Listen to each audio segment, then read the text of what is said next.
우리 하나님 말씀 함께 보도록 하겠습니다. 요한복음 11장 38절에서 46절까지의 말씀입니다. 요한복음 11장 38절에서 46절까지의 말씀 우리 한 목소리로 함께 합독하도록 하겠습니다. 이에 예수께서 다시 속으로 비통히 여기시며 무덤에 가시니 무덤이 굴이라 돌로 막았거늘 예수께서 이르시되 돌을 옮겨 놓으라 하시니 그 죽은 자의 누이 마르다가 이르되 주여 죽은 지가 나흘이 되었음에 벌써 냄새가 나나이다. 예수께서 이르시되 내 말이 내가 믿으면 하나님의 영광을 보리라 하지 아니하였느냐 하시니 돌을 옮겨 놓으니 예수께서 눈을 들어 우러보시고 이르시되 아버지여 내 말을 들으신 것을 감사하나이다. 항상 내 말을 들으시는 줄을 내가 알았나이다. 그러나 이 말씀하옵는 것은 둘러선 무리를 위함이니 곧 아버지께서 나를 보내신 것을 그들로 믿게 하려 함이니이다. 이 말씀을 하시고 큰 소리로 나사로야 나오라 부르시니 죽은 자가 수족을 배로 동인 채로 나오는데 그 얼굴은 수건에 쌓였더라. 예수께서 이르시되 풀어놓아 다니게 하라 하시니라.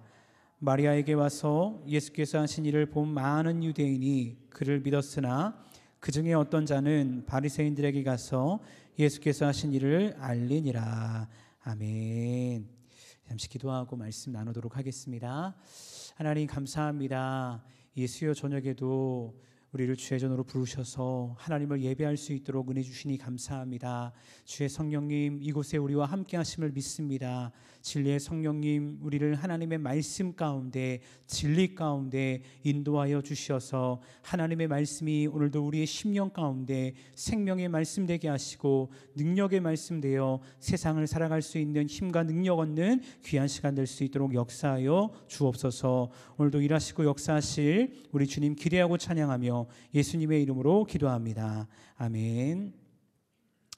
예, 반갑습니다. 오늘 수요예배 두 번째로 우리 성도님들과 함께 말씀을 나누게 되어지는데요. 오늘 요한복음 11장 말씀을 통해 절망과 희망 사이란 제목으로 함께 말씀을 나누고자 합니다. 오늘 읽은 말씀은 아마 많이 들어오셨던 말씀이다라고 생각이 되어집니다. 요한복음에 많은 기적들이 등장을 하죠. 그리고 그 기적 중에 아주 유명한 이야기 중에 한 이야기가 바로 나사로가 살아난 이야기입니다. 근데 여러분 기적이 일어난다는 것은 무엇을 반증하는 것일까요? 이런 것일 겁니다. 기적이 필요한 순간이 생겼다는 것이죠. 기적이 필요한 순간들이 있다라는 것을 반증하는 것입니다. 또한 기적이 필요하다는 것은 내 힘으로 해결할 수 없는 문제를 누군가가 만났다는 것이고 그 문제들로 인해서 수많은 사람들이 절망의 자리에서 슬퍼하고 있다라는 것을 우리는 알 수 있습니다. 근데 사실 여러분 오늘을 살아가는 우리 삶 가운데도요 이러한 절망과 좌절과 슬픔의 문제들이 있을 때가 있다는 것이죠. 예수님을 믿는다 하지만 전능하신 하나님을 믿는다 하지만 하나님이 전능하신 것 알지만 왜 이렇게 힘들고 어려운 순간들이 내 삶 가운데 많은지 그런 번민과 고민에 빠질 때도 있다는 것입니다. 우리 지난주 목사님 말씀을 통해 들었던 것처럼 욥과 같은 경우도 그런 경우가 아닐까 하고 생각하는 것이죠. 내 힘으로 해결해 보려고 했는데 도저히 문제가 해결되지 않을 때가 있습니다. 또한 내 삶을 뒤돌아볼 때 인간적으로나 신앙적으로나 참 잘 살아온 것 같은데 왜 나에게 이런 어려움이 계속해서 있는 것인가 들이닥치는가 이런 영적인 번민에 빠질 때도 있다는 것입니다. 그렇다면 그런 절망과 번민의 때에 우리는 무엇을 해야 하는가 바로 그 해답을 오늘 말씀을 통해서 함께 찾아가 보고자 하는데요. 오늘 읽지 않았지만 요한복음 11장 1절 말씀 보니까 이 나사로에 대해서 이렇게 소개를 하고 있습니다. 제가 한번 읽어보겠습니다. 어떤 병자가 있으니 이는 마리아와 그 자매 마르다의 마을 베다니에 사는 나사로라 라고 말씀을 하고 있습니다. 근데 1절 말씀에서 이 병자에 대해서 그냥 베다니에 사는 나사로다 라고 말을 해도 전혀 문제가 없는데 그 앞에 마르다와 마리아에 대해서도 또 똑같이 이야기를 한다는 것이죠. 당시 성경이 쓰여진 시대에서는 많이 들어보셨겠지만 여자들은 그렇게 존엄 있게 인간으로서 이렇게 취급받지 못했던 그러한 시대였습니다. 그래서 성경의 역사들을 보면요, 대부분이 남자들의 이야기로 기록되어 있는 것을 볼 수 있죠. 근데 여기서 나사로와 함께 그의 여동생들 마르다와 마리아를 함께 소개하는 이유가 있는데, 그 이유가 뭐냐면 바로 2절 말씀에 이렇게 말씀하고 있습니다.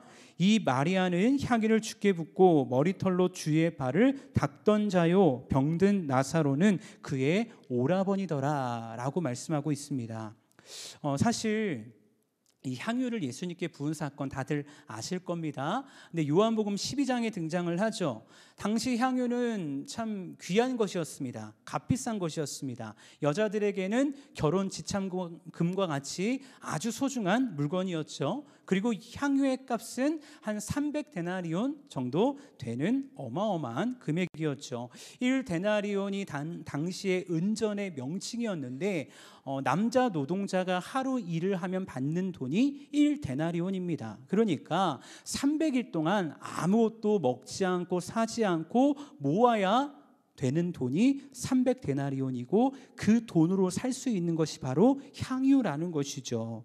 게다가 베다니라고 하는 곳의 뜻이 뭐냐면요, 가난한 자의 집이라는 뜻을 가지고 있습니다.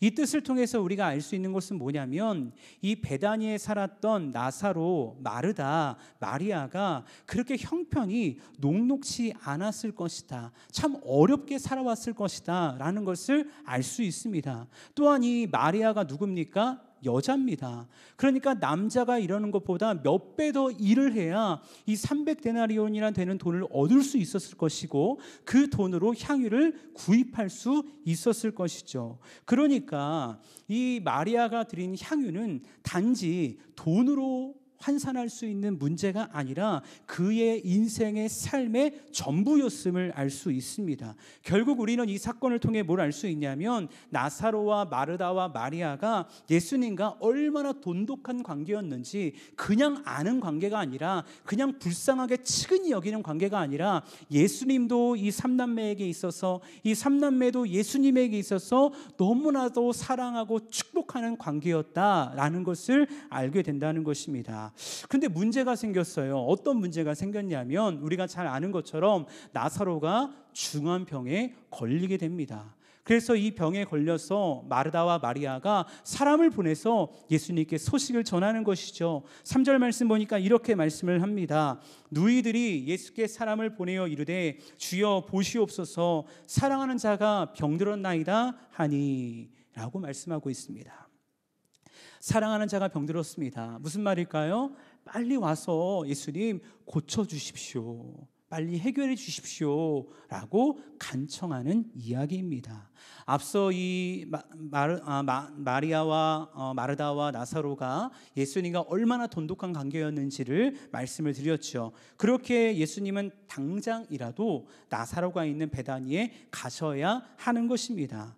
근데 여기서 또 다른 문제가 있습니다. 어떤 문제가 있냐면 지금 예수님이 계신 곳이 어디냐면요, 이스라엘 지도를 보면 갈릴리라는 북쪽 지역에 있었습니다. 예수님이 지금 북쪽 지역에 계십니다. 근데 베다니는 어디 있냐면 그 남쪽 지역의 예루살렘 오른쪽에 있는 곳이 바로 베다니라는 지역이었습니다. 근데 이게 왜 문제냐면 멀어서 문제가 아니라 예수님이 원래 남쪽에서 사역을 하시다가 북쪽에 있는 갈릴리로 가신 지가 얼마 안 됐거든요. 그 이유가 뭐냐면 유대인들이 예수님을 시기해서 죽이려고 합니다. 그 이야기가 요한복음 10장에 등장합니다. 그래서 그들을 피해서 북쪽 지역으로 도망가신 지가 얼마 되지 않았어요. 그러니까 남쪽으로 가면 당연히 어떤 일이 일어날까요? 유대인들이 또 쫓아와서 예수님을 죽이려고 하는 그런 문제가 생긴다는 것이죠. 그러니까 성경에는 기록되지 않았지만 아마 예수님을 생각하는 제자들, 예수님을 사랑하는 수많은 사람들이 이렇게 이야기했을 것 같아요. 예수님, 나사로 일은 정말 안 됐지만 지금 베다니에 가는 것은 너무나도 위험합니다. 지금 가시면 안 됩니다 라고 이야기하는 사람이 있었을 것 같습니다. 또 한편으로는 이렇게 얘기하는 사람이 있었을 겁니다. 예수님, 이전에 왕의 신하들 말씀으로만 고치셨잖아요. 예수님 능력 있으시잖아요. 그러니까 굳이 위험한 지역에 가시지 마시고요, 말씀으로만 나사로 고치시면 됩니다. 이렇게 이야기하는 사람, 수많은 사람들이 이런저런 이유 때문에 예수님이 베다니에 가는 것을 막았었을 것입니다. 왜요? 예수님을 너무나 아끼고 사랑하기 때문이에요. 그런데 그 이야기 때문일까요? 아니면 유대인들이 무서워서였을까요? 예수님께서 움직이지 않으십니다. 그토록 사랑하는 나사로가 죽을 병에 걸리고 위독하다고 하는데 예수님이 가만히 계시는 거예요. 그 이유가 무엇이었을까요? 예수님 왜 안 움직이지 않으셨을까요? 오늘 요한복음 11장 4절 6절 말씀에 보니까 그 이유를 이렇게 설명하고 있습니다. 우리 이 말씀은 같이 한번 읽어보도록 하겠습니다. 함께 읽습니다. 시작. 예수께서 들으시고 이르시되 이 병은 죽을 병이 아니라 하나님의 영광을 위함이요 예수께서 본래 마르다와 그 동생과 나사로를 사랑하시더니 나사로가 병들었다함을 들으시고 그 계시던 곳에 이틀을 더 유하시고. 아멘. 여러분, 예수님은 사람들의 만류 아니면 유대인들에 대한 두려움, 그것 때문이 아니고 하나님의 영광을 나타내기 위해서 갈릴리 지역에 이틀을 더 계시다가 베다니를 향해 가십니다. 근데 문제는 뭘까요? 여기서 또 다른 문제가 있죠. 이건 예수님만 하시는 거예요. 예수님은 이 뜻을 알고 계시고 이 계획을 가지고 계시죠. 근데 누구는 몰라요? 기다리고 있는, 애타게 기다리고 있는 마르다와 마리아는 이 상황과 이 사실을 알지 못합니다. 그러니까 마르다와 마리아의 마음이 어땠을까요? 물론 예수님이 지금 베다니에 오기 힘든 상황이란 거 알고 있었을 거예요. 유대인에 대한 어려움과 환란이 있다는 거 알고 있었을 거예요. 그래도 우리가 예수님과 얼마나 가까운 관계인데, 우리가 얼마나 예수님을 믿고 있는데 그런 마음이 있으니까 예수님이 오실 거야 라는 기대감을 또한 가지고 있었을 것입니다. 하지만 시간이 지나도 예수님이 오시지 않으니까 그 기대감은요, 실망감이 되어 버렸을 것입니다. 그리고 오빠 나사로의 상태가 안 좋아집니다. 점점점 안 좋아집니다. 그러니까 그 실망감은 좌절감이 됐을 것입니다. 그리고 결국 그 오빠가 이 세상의 삶을 마감하고 죽게 됩니다. 그때 그 좌절감은 배신감이 됐을 것입니다. 그런데 사실 여러분, 시간상으로 볼 때요, 예수님께서 갈릴리 지역에 계실 때 나사로는 이미 죽었죠. 왜냐하면 예수님이 나사로가 죽은 지 사흘째 되는 날에 베다니에 도착하셨잖아요. 그러니까 가셨어도 어차피 나사로는 죽을 수밖에 없는 상황이었다는 것을 시간상으로 볼 때 우리는 알 수 있습니다. 그렇다면 이 상황 가운데 예수님의 의도, 예수님께서 이 가정을 향한 뜻은 무엇이었을까? 우리가 한번 생각해 볼 필요가 있다는 것이죠. 이런 것 아닐까요? 그럼에도 불구하고 나는 너가 나를 바라보길 원한다. 그럼에도 불구하고 나는 너가 나를 믿기 원한다. 이것이 바로 예수님의 마음이지 않았을까요? 왜요? 이렇게 말씀하셨거든요. 앞선 말씀 가운데 이 병은 죽을 병이 아니라 하나님의 영광을 위함이요. 많은 신앙인들이 신앙생활을 하면서 때로는 초반에 말씀드렸던 것처럼 내가 원치 않은 어려운 문제, 환난의 문제를 만나면서 절망을 경험합니다. 어려움을 경험합니다. 그리고 그때 수많은 신앙의 선배들이, 목회자들이 이런 이야기를 종종 합니다. 성도님, 집사님, 장로님, 권사님, 하나님의 때가 있습니다. 하나님의 때가 있습니다. 하나님의 계획이 있습니다. 그렇기 때문에 인내하며 하나님 바라보며 승리하세요 라고 이야기를 한다는 것이죠. 근데 여러분, 말이 쉽죠. 그렇게 살아간다는 것이 얼마나 어렵고 힘든지 우리는 경험해 봐서 아마 알고 계실 것입니다. 어찌 보면 우리도 이 마르다 마리아처럼요, 처음에는 어떠한 일을 만났을 때에 기대감을 가지고 나아갔는데 그 기대감이 좌절감이 되어지고 그 좌절감이 배신감이 되어져서 너무나 어렵고 힘든 세월을 보냈던 분들도 아마 계시지 않을까라는 생각을 하게 되어집니다. 근데 여러분, 누군가는 이런 삶을 살더라고요. 누군가는 그럼에도 불구하고 하나님을 바라보며 신실하신 하나님의 믿음 안에서 승리하는 삶을 살더라는 것입니다. 근데 누가 그런 삶을 살아가냐면 선하신 하나님의 은혜를 경험한 사람들은 그것이 너무나도 귀하다는 것을 알기 때문에 인내하며 버티며 승리하더라는 것입니다. 이 가운데 이 끝에서 하나님이 내게 주실 영광이 얼마나 위대한지를 아는 사람들은 하나님 안에서 신실한 모습으로 끝까지 살아가더라는 것입니다. 그래서 힘들고 어려워도 믿음으로 기다리더라는 것입니다. 아마 여러분이 신앙생활을 하면서 특히 이제 연세가 드신 분들은 지금까지도 그 믿음을 지키며 살아왔다는 것은 하나님이 주셨던 그런 은혜가 있었기 때문에 그렇게 지금도 이렇게 예배 자리에서 주님과 동행하며 한 걸음 한 걸음 그 믿음의 기름을 걷고 있지 않나 생각하게 되어집니다. 사실 저에게도요 이런 경험들이 있었습니다. 이런 하나님의 은혜가 있었습니다. 잠시 좀 여러분과 나누고자 하는데요. 만약 사람들이 저에게 당신의 하나님은 어떤 분입니까? 라고 묻는다면 저는 이렇게 대답하곤 합니다. 하나님은요 선하신 분이세요. 그럼에도 불구하고 하나님은 선하신 분이세요 라고 저는 고백을 합니다.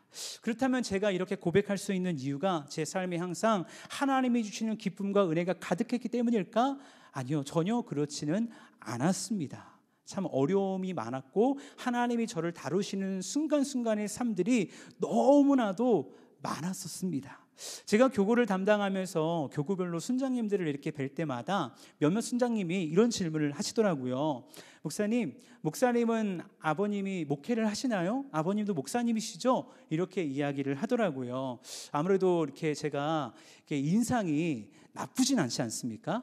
예, 인상이 이렇게 더럽다라는 얘기는 제가 인생을 살아보면서 한 번도 그런 얘기를 들어보지 않았기 때문에 인상이 이렇게 딱 이렇게 목사상 이렇게 네 그렇게 생겨가지고 죄송합니다. 예, 제가 그런 얘기해서 네 그런 얘기를 하신 것 같아요. 아버님도 목회자시죠? 라고 이렇게 질문을 몇몇 분이 하셨습니다. 그래서 그 모임 때 제 삶 가운데 역사하셨던 그 하나님의 이야기를 몇몇 분과도 그렇게 이야기를 나눴었는데요. 사실 저희 가정은 믿음의 가정이 아니었습니다. 믿음의 가정이 아닐 뿐더러 참 힘들고 어려운 가정이었습니다. 왜냐하면 아버님께서 술을 많이 좋아하셨어요. 그래서 사실은 이제 알코올 중독이었죠. 그래서 거의 매일 술을 드시고 오시면은 어머니와 싸우시고 그 싸움으로 인해서 참 불안하고 힘들고 매맞고 그런 어려운 삶을 살아왔어요. 그러니까 청소년 시기부터 어린 시기부터 청소년 시기까지 자존감이라는 것이 1도 없는 너무나도 연약하고 부족했던 아이로 그렇게 살아왔죠. 내가 왜 살아가야 되지? 이 땅에서 내가 살아서 뭘 해야 되지? 아무런 목적도 미래도 꿈도 자존감도 1도 없는 그런 삶을 살았었습니다. 그래서 불안불안한 삶을 매일매일 살았죠. 제 인지 기억 속에서요 사랑해 라는 말을 들어본 기억이 없습니다. 그러니까 보통 이제 아이들을 키우면 저도 3남매를 키우지만 아이를 보면 너무나 사랑스럽잖아요. 그러면 예나야 사랑해, 이거는 사랑해, 이렇게 사랑해 라고 이야기하는데 제 인지 기억 속에서 가정 가운데 야 이 모새끼야 모새끼 이런 얘기는 참 많이 들어봤는데 사랑해 라는 말은 단 한 번도 들어본 기억이 없습니다. 심지어는 생일 축하 때 생일날 생일 축하 노래를 못 불러요. 왜 그럴까요? 생일 축하합니다, 생일 축하합니다. 다음이 뭐죠? 그걸 못 하거든요. 예, 그거 못해요. 그래서 생일 축하 노래도 부를 수 없는 그런 가정 가운데서 제가 살았죠. 그렇게 무의미하게 인생을 살아가다가 중학교 3학년이 되던 1999년 2월에 친구를 따라 교회를 갔었는데 그때가 이제 수련회를 갔어요. 겨울 수련회. 이때인 거죠. 이쯤인 거죠. 강화도에 있는 성광기도원, 아직도 정확히 기억을 하는데요. 그곳에 가서 수회를 참석을 하는데 앞에서 말씀 전하신 목사님께서 이런 얘기를 하시는 거예요. 여러분을 사랑하는 분이 계십니다. 이런 이야기를 하더라고요. 근데 제 안에 어떤 마음이 드냐면 사랑? 나는 사랑을 받아본 적이 없는데 사랑이 뭐지? 근데 하나님의 아들이 나를 위해 십자가에 죽고 나를 사랑하셨다. 이 얘기가 제 안에 너무나도 생명으로 너무나 정말 말할 수 없는 그 기쁨과 감격으로 다가오는 거예요. 그러면서 제 안에 어떤 마음이 드냐면 나 한 번도 사랑 경험해 본 적 없는데 그 하나님의 아들이 나를 사랑하면 나 한번 그분 믿고 싶다, 기도하고 싶다 하면서 그 밤에 하나님이 누군지 예수님이 누군지 잘 알지 못했지만 정말 소리질러 목이 쉬어라 기도했던 것 같습니다. 그리고 그 밤에 인격적으로 예수님을 만나게 되었죠. 그리고 그때부터 신앙생활을 참 열심히 했습니다. 거의 그때부터 화요일도 가고 화수 목금 토 일을 거의 매일 교회를 갔으니까 교회에서 매일 살다시피 하며 신앙생활을 했습니다. 그리고 목회자의 꿈을 꾸게 되었고 신학대를 가게 되었고 시간이 지나서 전도사가 되었고 목사가 되었고 이렇게 사역을 하고 있습니다. 근데 그렇게 사역을 하면서 제 마음 한켠에 어떤 어려움이 있냐면 이런 어려움이 있었어요. 아버지께서 아직 예수님을 영접하지 않았는데, 왜냐하면 전도사가 됐을 때도 목사가 됐을 때도 주변에서 물어보는 거예요. 전도사님, 아버님이 목사님이시죠? 물어보는 거예요. 근데 목사는커녕 장로도 아니고 집사도 아니고 권사도 아니고 성도도 아니고 오히려 여전히 힘들고 어렵게 그렇게 살아가시는데 너무나 제 안에 그게 어려움이고 항상 기도 제목이었죠. 그런데 하나님께서 그런 저희 아버지를 다루시기 시작하시는데 질병을 통해 다루시기 시작하셨습니다. 지금으로부터 5년 전이었는데 2018년 7월에 대학병원에 가서 한 병명을 진단을 받으셨는데 그 진단명은 루게릭이었습니다. 루게릭 아시죠?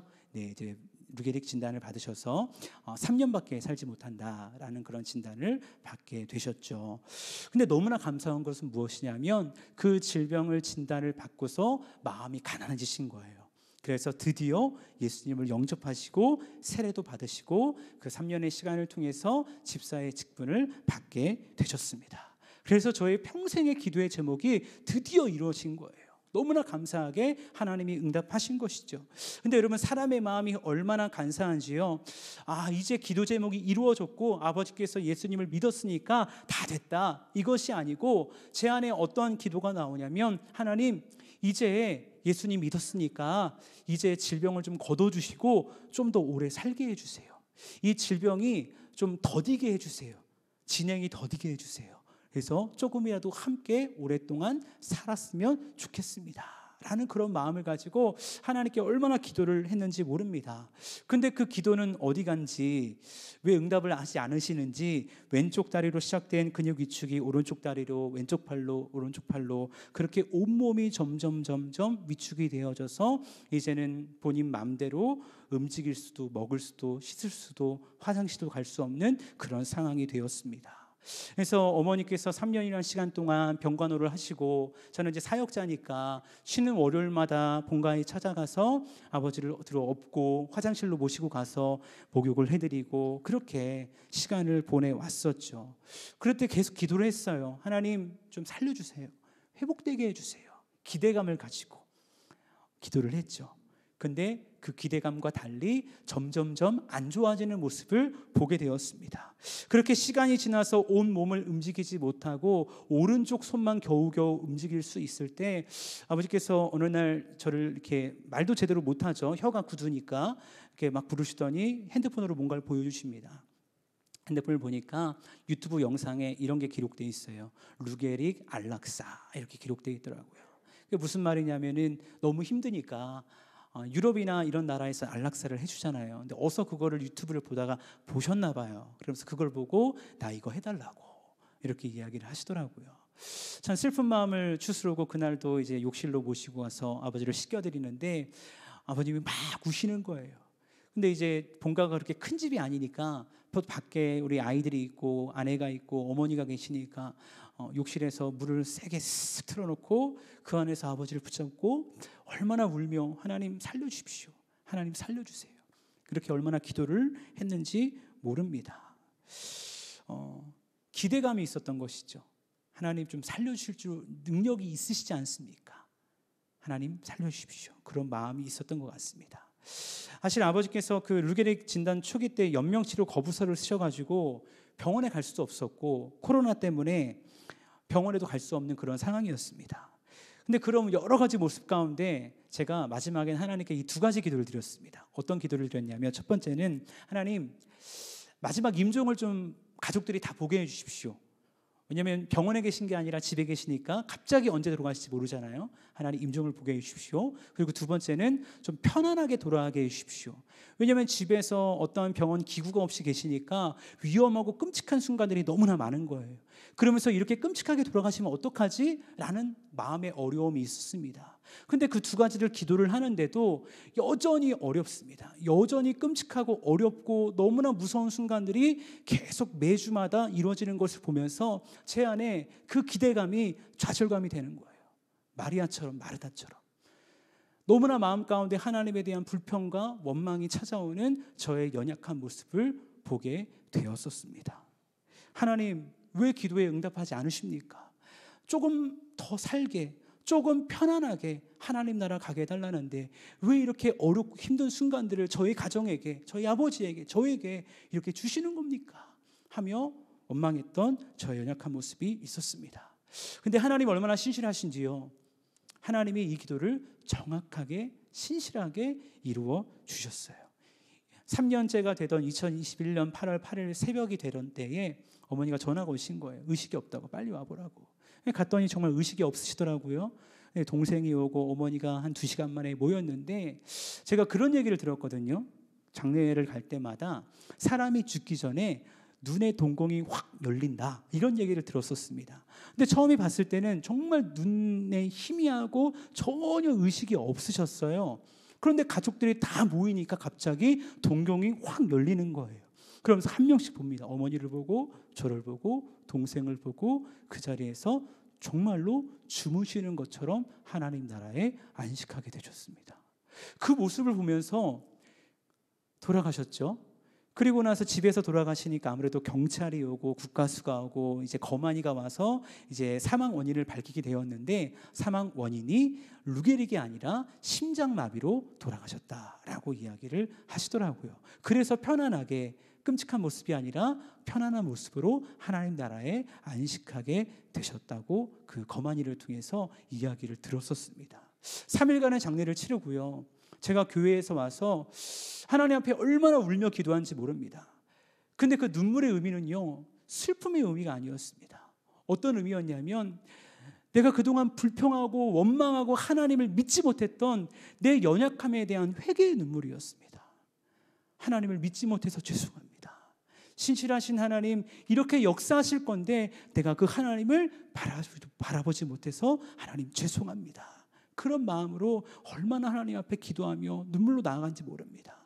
그러면서 제 안에 신앙의 모토가 생겼는데 그 모토가 뭐냐면 그럼에도 불구하고 아무리 내 상황과 환경이 절망일지라도 우리 하나님 신실하십니다. 우리 하나님 선하십니다. 이 고백을 하며 그렇게 믿음의 길을 한 걸음 한 걸음 걸어가고 있는 중입니다. 사랑하는 여러분, 혹시 여러분의 삶 가운데도요, 여러 상황과 환경으로 인해 절망하고 낙담하고 힘들어하는 그런 상황이 있진 않으십니까?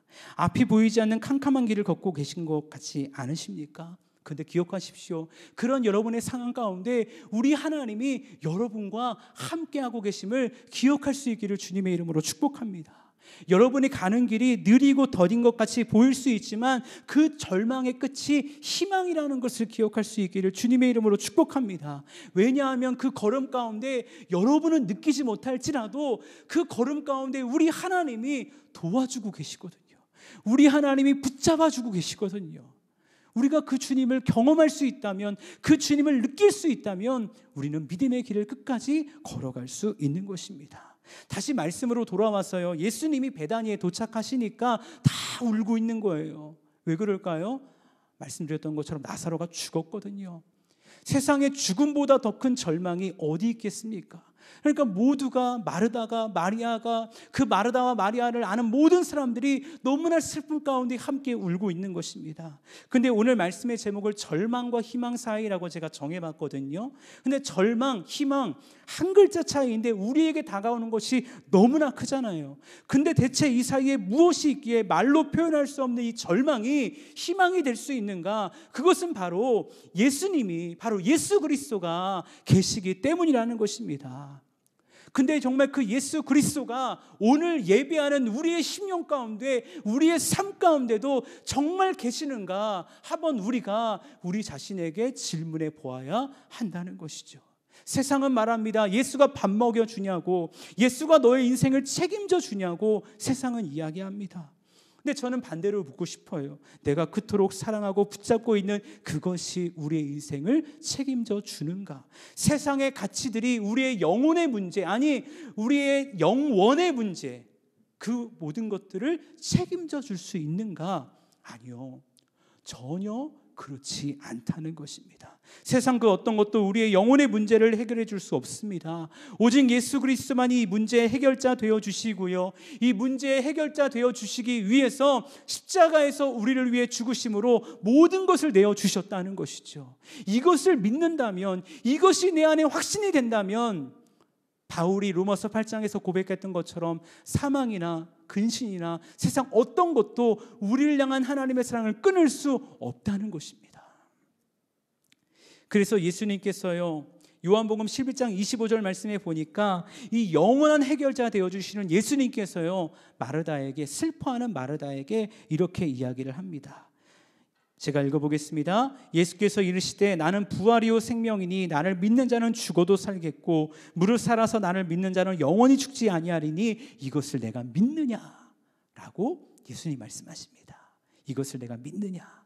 근데 이때 마르다의 고백이 뭔 줄 아세요? 마르다가 이렇게 고백합니다. 27절 말씀 보니까 이르되 주여 그러하이다. 주는 그리스도시요 세상에 오시는 하나님의 아들이신 줄 내가 믿나이다 라고 고백을 하더라고요. 예수님께서 내가 믿냐 물으니까 마르다가 내가 믿습니다 라고 고백을 해요.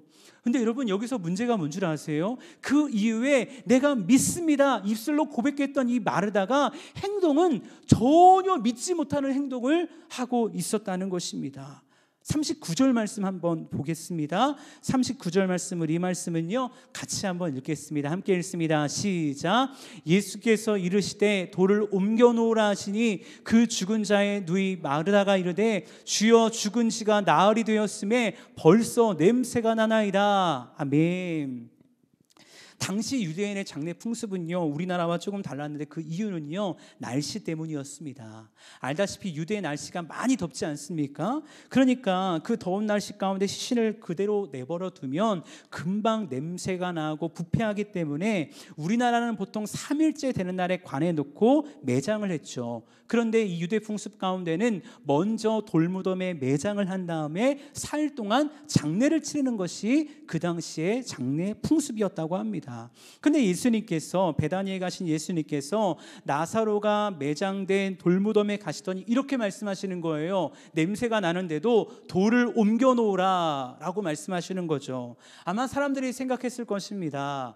예수님이 나사로를 보지 못해서 그 얼굴 한번 보려고 그러시나? 그렇게 생각하는 사람도 있었을 거예요. 또 어떤 사람은 이렇게 얘기합니다. 맹인의 눈을 뜨게 한 이 사람이 그 사람은 죽지 않게 할 수 없었더냐 하며 조롱하면서 이야기를 합니다. 여러분, 예수님께서 돌을 옮기라고 한 이유가 무엇일까요? 우리는 성경을 통해 결과를 다 볼 수 있으니까 그 이유를 알 거예요. 맞습니다. 나사로를 살리시기 위해서였습니다. 여러분, 예수님은요 나사로를 살릴 수 있는 능력 있는 위대하신 분인 줄 믿습니다. 전능하신 분인 줄 믿습니다. 근데 문제는 뭡니까? 여기서 그곳에 있던 사람들 중 그 누구도 그 예수님의 능력을 알아보는 사람, 다시 말하면 예수님의 뜻과 함께하는 사람들이 한 명도 없었다는 것입니다. 한 명도. 마르다조차 말하지 않습니까? 예수님, 벌써 시신을 돌무덤에 넣은 지 4일이 되었습니다. 4일이 됐습니다. 냄새가 납니다 라고 이야기를 하고 있다는 것이죠. 여러분, 혹시 우리의 모습도 이렇지 않나 한번 생각해 보기 원합니다. 내가 믿나이다. 우리 안에 신앙적인 용어들이 참 많이 있지 않습니까? 신앙적인 생각, 언어 참 많이 사용합니다.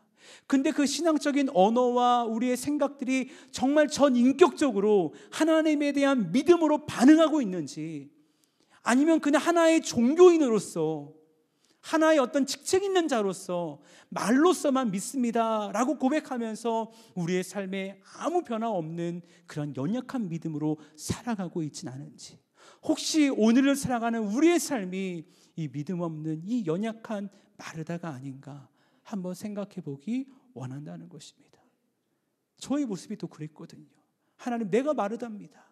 믿는다 말했지만, 하나님 역사하실 줄 믿습니다 고백했지만 여전히 불평하고 원망하고 이 핑계대고 저 핑계대며 신실하신 하나님, 전능하신 하나님, 그 하나님 바라보지 못했던 마르다가 하나님 저였습니다 라고 고백할 수밖에 없는 연약한 저를 발견하게 되더라는 것입니다.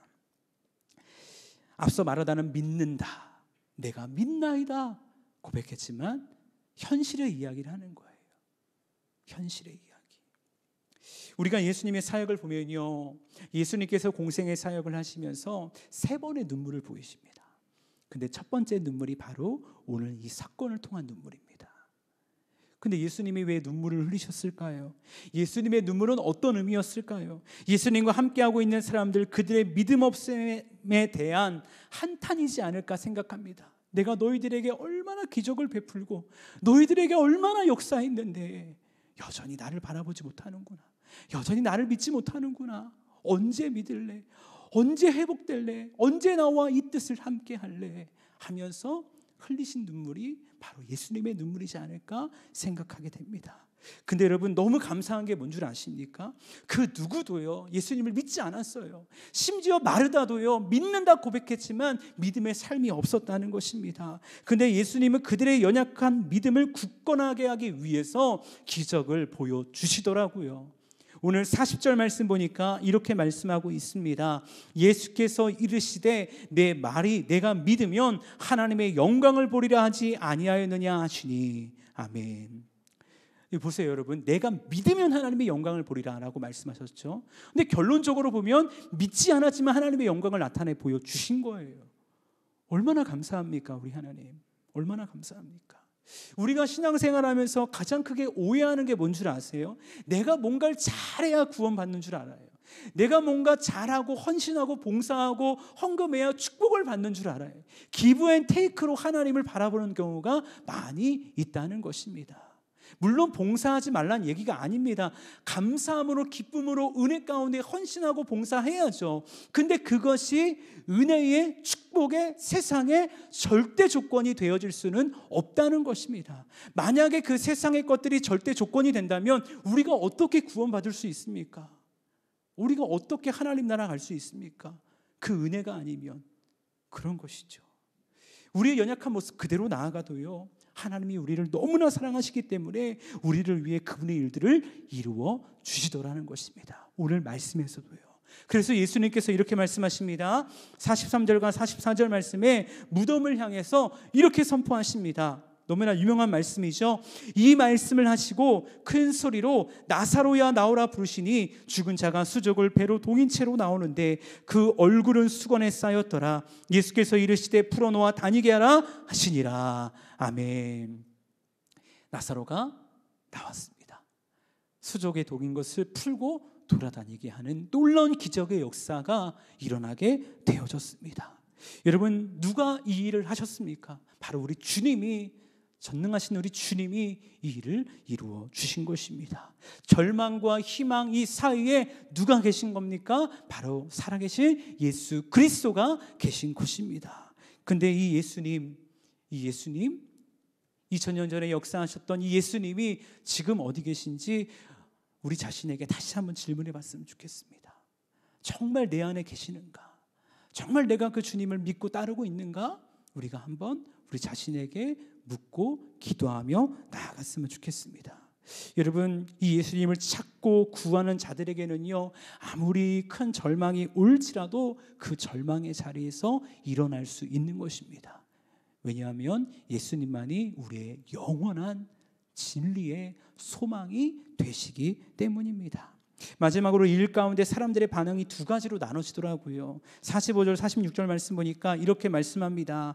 예수께서 하신 일을 본 많은 유대인이 그를 믿었으나 그 중에 어떤 자는 바리새인들에게 가서 예수께서 하신 일을 알리니라 라고 말씀합니다. 분명히 똑같은 기적을 봤어요. 그런데 어떤 자들은 그 자리에서 예수님을 믿고 따르는 자들이 있었지만 어떤 자들은 또 이 일을 자신들의 명예와 자신들의 성공을 위해 사용하기 위해서 자신보다 높은 권력 바리새인들에 찾아가서 예수님의 이야기를 알리는 이러한 일들을 행하는 것을 보게 되어집니다. 여러분, 오늘 우리는 어떠한 자가 되기를 원하십니까? 예수 그리스도를 믿고 따르는 자가 되기를 원하십니까? 아니면 세상의 수많은 환난과 역경 가운데서 또 넘어지고 쓰러지고 타협하는 자가 되기를 원하십니까? 소원하기는 우리 예수 그리스도 정말 따라가는 그리스도의 군사되는 저와 여러분 될 수 있기를 주님의 이름으로 축복합니다. 그래서 여러분의 삶 가운데, 저는 알지 못하지만 여러분의 삶 가운데 수많은 절망과 어려움과 환난의 자리에 있을 때마다 하나님이 주시는 힘으로, 소망 되시는 예수 그리스도의 능력으로 이겨내는, 승리하는 하나님의 사람 될 수 있는 저 여러분 모두가 될 수 있기를 주님의 이름으로 축복합니다. 아멘. 감사합니다.